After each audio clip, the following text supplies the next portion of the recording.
opportunity for you to call in and share your thoughts as well. A year ago, sadly, we experienced a very, very horrible tragedy. We've been having conversations about galamsey for years before August 5th last year. These were gentlemen who, in their own small way, were contributing to dealing with the galamsey menace in Ghana and launching the community mining initiative to provide opportunities for young people who had gone into that area and who wanted to do it responsibly. Sadly, on that day, 6th of August last year, we lost then Minister of Defense, Dr. Kwame Dwomoh-Agyemang. We lost Alhaji Muniru Limuna. We lost Alhaji Dr. Murtala Mohammed. We lost Dr. Samuel Sapong. We lost the 3 flying officers. And 1 year down the line, we were celebrating their legacy. But I'm sure the worry for many is not just about celebrating these people and their contributions to that space, but the fact that 1 year down the line, despite all the efforts that government appears to have put in dealing with all of these threats concerning galamsey or illegal mining, it still appears to be relatively high depending on where you do find yourself in this country. It is impossible to visit everywhere, but people live within every corner of this country. And galamsey is not something, or illegal mining is not something that you can hide. It will definitely be seen. I keep on asking myself very simple questions when I hear of all of these illegal mining activities going on in one part of the country or the other. In those vicinities, there are human beings that live there, first of all. In those vicinities, there is a district police commander, or there is somebody who is handling matters of security. There's a national security person there in practically every district who is reporting something to his authority somewhere. There's an MC, there's an assemblyman, there's a member of parliament, crowning all of that up with a regional minister. Sometimes you wonder whether along that chain, people are just incorrigible or people just do not care. And they are not worried about the consequences of all of these illegal mining activities all over the country. And it does appear that, sadly, it is a case of greed which most often takes over these conversations. Because despite all that has been discussed by the medical professional about the chemicals that are being used as far as the galamsey is concerned, and the fact that drinking of all of these contaminated water is what is causing all of these alarming diseases that we get to discuss today, and the fact that children are being born with all kinds of defects in some of these mining communities, it does appear that some people do not give a damn and they would still go ahead and be involved. But if people are trying to navigate their way around whatever plans that have been put in place by central governments, there is a reason why we have law enforcement agencies. Can the law enforcement agencies, for example, in this place that our brother Erastus Asaridonko put on his Facebook wall on Monday, and we credit him for a lot of things because he's been one of our colleagues who has been working tirelessly on bringing this galamsey conversation to the fore. How is it that you go to a place like he tells us in Apeja? And I'm very familiar with that area because some of my in-laws are from that space. Right behind the Apostolic Church. And it's not something which is very small. It is a large expanse of land. There are human beings in that community. There's an assemblyman in that community. There's a member of parliament responsible for that area. There's an MC or a DCE responsible for that area. There's a regional or there's a district police commander responsible for that area. There's a regional minister who is in charge of RECSEC. Are they telling us that all of these things have not been brought to their attention? If you get to Osino today, right now, it is an eyesore. Osino all the way to Abompe and beyond. It is an eyesore. It is happening live, morning, afternoon, evening, nights. I have been there. I have seen it for myself. I have videos. I have said on this platform. I've spoken about it. I'm tired. If you go to areas all the way from Kedi, and my brother Eben, who calls and sends us messages almost every day, talks about this area around Kwabing, where I'm sure he still does the farming over there. It is happening there live. Are we saying we don't see them?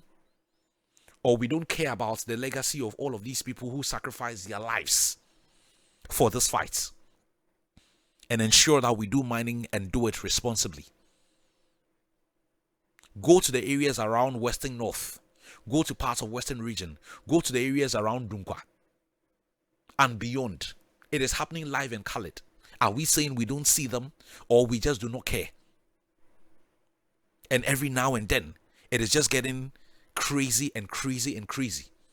We see the videos every day. We hear the stories being told. We hear the disasters. We hear people dying in some of these wells that have been dug, or some of these pits that have been dug, practically every single day.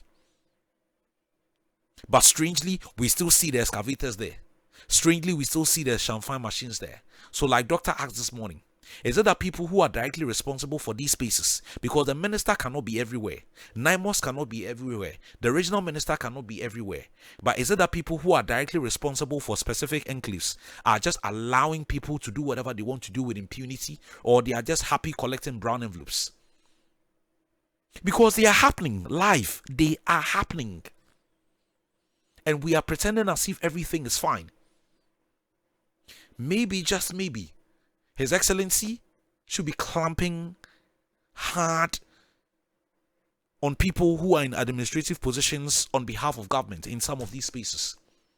So if you're an MC or a DC, and the alarming proportions of these things, I don't even want to say alarming proportions, but there is word and there's information and there's evidence to suggest that these things are going on in your enclave and you're not doing anything about it, or whatever measures you've put in place do not appear to be working, then you are yanked. Then we put in another person there, and then maybe it will get people to start working again. Because it's worrying. People have lost their lives. And yet, 1 year down the line, we're still having these conversations. It is most unfortunate. We should not be having them. But sadly, it has happened. The other thing that I want to talk about quickly before I do open the phone lines. I had the opportunity of discussing this here about 4 weeks ago. And I just want to put in a gentle reminder to His Excellency President John Dramani Mahama. I appreciate the fact that you are building a road all the way to my home region, and I'm excited about it. The 6-laner that we want to do all the way from Accra to Kumasi. But it's not just because it's my home region, but it's also about the fact that it's linking the two biggest cities here in Ghana. The number of people who move on that stretch, that Accra to Kumasi stretch, every single day to do anything, from business to traveling to see family on weekends for funerals and all of that, is crazy. But this is the thing, Mr. President. We have an existing road. Emphasis on an existing road. I am not saying, and I would never say, that improving that by building a new one is not proper. I would never say that. Because elsewhere, in serious environments, emphasis on serious environments, it is impossible that for a road linking the two biggest cities, we have only one, essentially only one. The one that goes all the way from here through in Sawam and all of those communities before you get to Kumasi. Elsewhere, there will be so many routes, so many options that will take you to Kumasi. Here, sadly, we have one that we built many years ago. We have tried over the years to improve it under one presidency or the other. But it's still a shame that on huge portions of this road, it is still I face you, you face me. The number of people who are dying on this road, Mr. President, leaves a lot to be desired. Are we saying that we can't find money? Are we saying that we can't improve the conditions of the existing road whilst we also focus on the new road that is being worked on? The last few days, I saw an accident involving an STC car and a tanker. The number of people who perished was sad. To see the flames that were coming out of the STC car broke me. But sadly, this is something that we experience practically every day if you use that stretch. Me, I go home very often. But these days, it's become a complete battle. Because it looks like every time you tell somebody that you are going to Kumasi, before you end up, the conversation has turned into a prayer. The conversation would some way, somehow turn into a prayer because the person is worried about you going and whether there's a chance that you're going to go and come back safely. Why should that be the case? Elsewhere, when people are traveling, all they do is save journey because they know that you're going to go and come back. Unless, of course, something very dramatic happens. Here, it's not a given that you can ply the Accra-Kumasi road and come back safely. The number of people we are losing on that road is really worrying. Mr. President, I really appreciate the fact that we're doing something in that regard by looking at constructing another one. But until that one is done, and it is not likely to be done in another 24 months. The new one that we are doing is likely to be done in another 36 months. I don't even know whether we've secured all the funding to be able to start construction and finish within that same time frame that we are being told. But until that one is done, we are still going to be using this one. Why does it appear to me, and I'm sure to so many out there, that there is not much being done on very large portions of this road, especially from Insawam all the way? It doesn't appear to me that there is much being done at all. The other time I had to navigate my way through the Etiwa area there, just going in and out, in and out, in and out, in and out, before I ended up at Linda Door. Why? Too many people are dying on that road, and we need to do something about it urgently. One life is more than worrying. To see 10 people, 20 people, 30 people, 40 people almost every week or almost every other week must be very frustrating for all of us. Look at the number of people who use that road every single day. I mean, just imagine if you're on that stretch, whether for business or for any other thing. And this is a road that is linking two of the biggest cities. And sadly, it looks like the three major roads in Ghana are all in bad shape. Sadly. Accra to Kumasi, Yawa. Accra to Ho, Yawa. Accra to Tadi, Basa. And these are three major roads. Three major roads. Yes, there's some work ongoing there on the Winneba stretch. But that road all the way to Takrady, a very large portion of that road is still I face you, you face me.